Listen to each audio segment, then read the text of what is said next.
Sean Cooksey is the Federal Election Commission chairperson. I really appreciate you coming on, Chairman, and helping us figure out exactly what is going on. We want to start with this situation. How do you transfer money from one person to another legally? Can you do that? Well, thanks for having me on, Glenn. And you're right, what you said at the top, which is that it's a completely unprecedented situation. I mean, we haven't had anything like this happen for at least 50 years, to have a presidential nominee drop out just a few weeks before the convention, before he's been formally nominated, and hand over his entire campaign operation, including millions of dollars cash on hand, to a different candidate, to his vice presidential nominee, although she hasn't been formally nominated yet. It's really no surprise that this raises a lot of legal questions. It's, again, a completely novel situation. Some experts have tried to argue that this is permissible, but a lot of electional experts have raised a lot of big questions about this. Some have said it is unlawful, that you can't just switch the name on a committee and give it over to another person without that being an illegal transfer. It's something that is going to have to go through an FEC process and maybe a court process, too, to get to the bottom of it. So I know that for my charity, let's say, if I raise money and it is designated for, let's say, hurricanes, I can only use that money to help people recover from hurricane. I cannot transfer it to another. And even if it's a bigger emergency, legally, I can't move that money to any other place. It's the same kind of thing with this, isn't it? I mean, it's a big question what these donors were told and what they thought they were given to. To your point, all of these people were giving money, they thought, to reelect Joe Biden as president. And now they're being told, no, actually, this money is going to a completely different candidate that you may or may not really approve of. One of the big questions that happens under FEC guidance is whether donors in that kind of situation are entitled to a refund or to have the campaign be required to ask their permission to redesignate it. I think one of the big problems, though, is really just the lack of time on the clock. We're in a situation where the election is less than 13 weeks away at this point, and the wheels of government move so slow. I'm concerned that really none of this is going to get resolved before Election Day. And it won't really matter after Election Day, will it? I think for all intents and purposes, right, any fine or any unwinding that happens after the fact is really not going to do anything to change the vote count on Election Day. So the money she got from the Biden-Harris campaign, they transfer it over, but is that really, that's really not that important compared to what she's raising now. I mean, she's raising money hand over fist, like I've never seen before.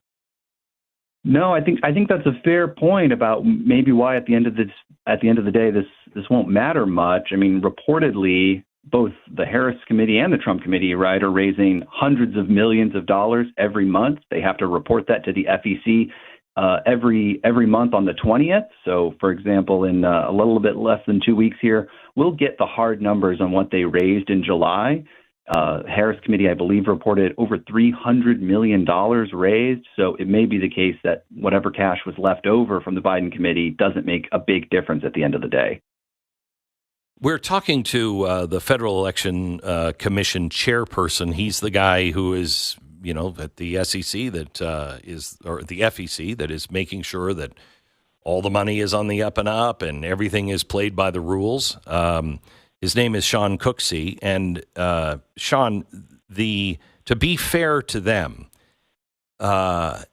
you could make the case that when I gave money to Biden-Harris, a lot of people would say I was just giving it because I didn't want Donald Trump, and Harris was part of that team, and if Joe Biden would have died, wouldn't the money have gone to her anyway? Well, I think the big problem with that possibility is the fact that this happened before the convention.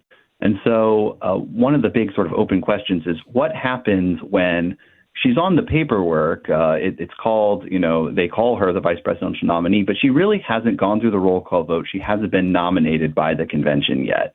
In that case, it would also have been possible for Joe Biden to switch vice presidential nominees and things would be very different. And so I think, again, it's going to have to go through some kind of court process ultimately at the end of the day to get that settled. And I don't think that's going to happen before the election, unfortunately. So I don't know if this is your purview or you can comment on this, but this is the first time that I have seen in American history where the democratic process didn't really happen. I mean, it happened. People went to vote, but they didn't vote for her to be president. And it was, really funky. I think a lot of people on the Democratic side wanted a different candidate, but the DNC shut it down. And then at the last minute, they say this was a grassroots movement, but it appeared to be, to me at least, a coup. He's not going to leave. He's not going to leave. He's not going to leave. They give him a deadline of Sunday. Deadline for what? He's already made his decision. And then Sunday, at the very last minute, he changes his mind. And then Barack Obama comes out and says, we're just going to see how this democratic, process works. And there were no votes. It was just going to the electors and the superdelegates. And that's just the party. Is this totally funky? Is this legal?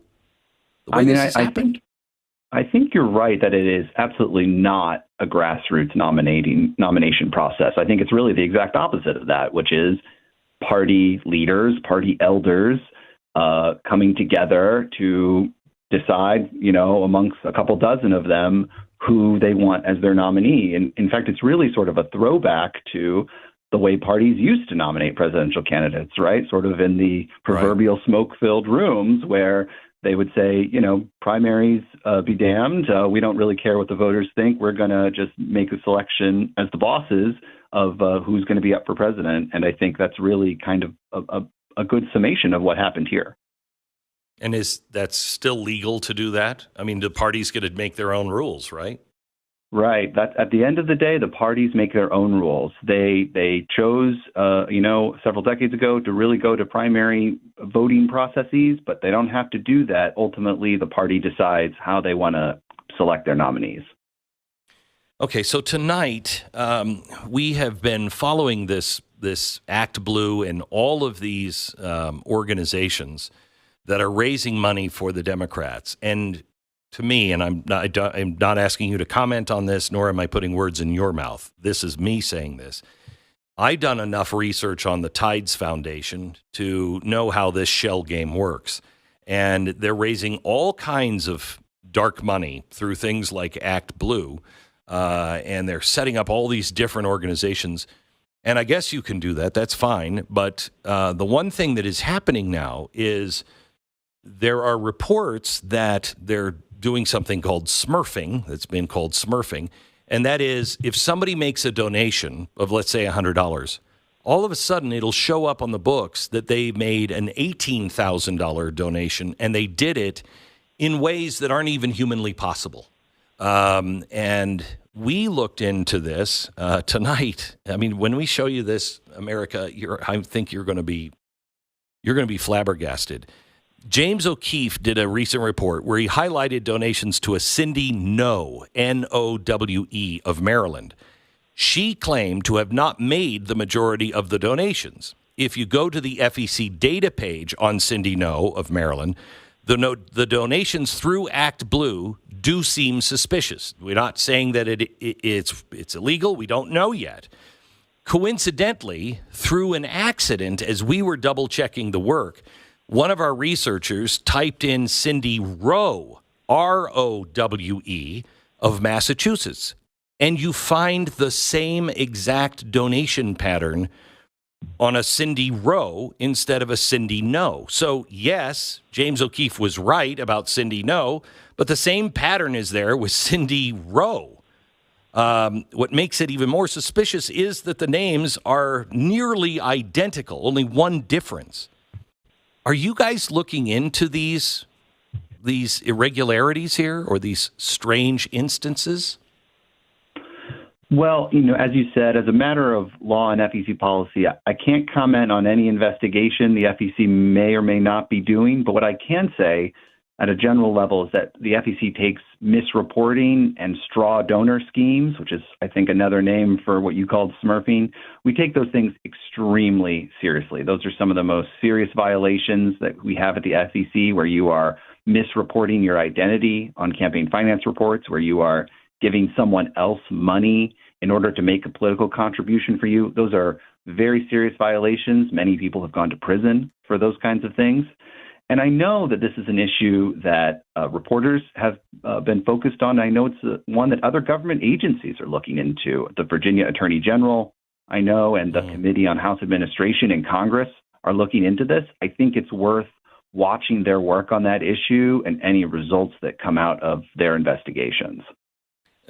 And is that because the FEC is, I mean, you may or may not be investigating it, but you're so slow, will it matter if the FEC picks it up?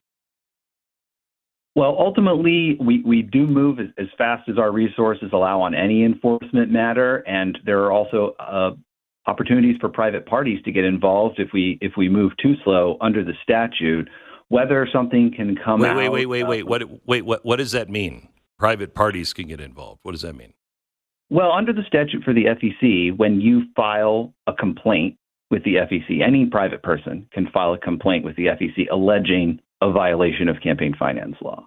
And under the statute, if the FEC doesn't act on that complaint, doesn't give an up or down vote on whether this is something we're going to look into or not, within 120 days, the person who filed the complaint can then sue, saying that we are too slow, we are not acting on their complaint fast enough, and then ultimately, if it's shown that we're not acting on that complaint fast enough, that person then can file a private lawsuit to enforce the law themselves. Wow.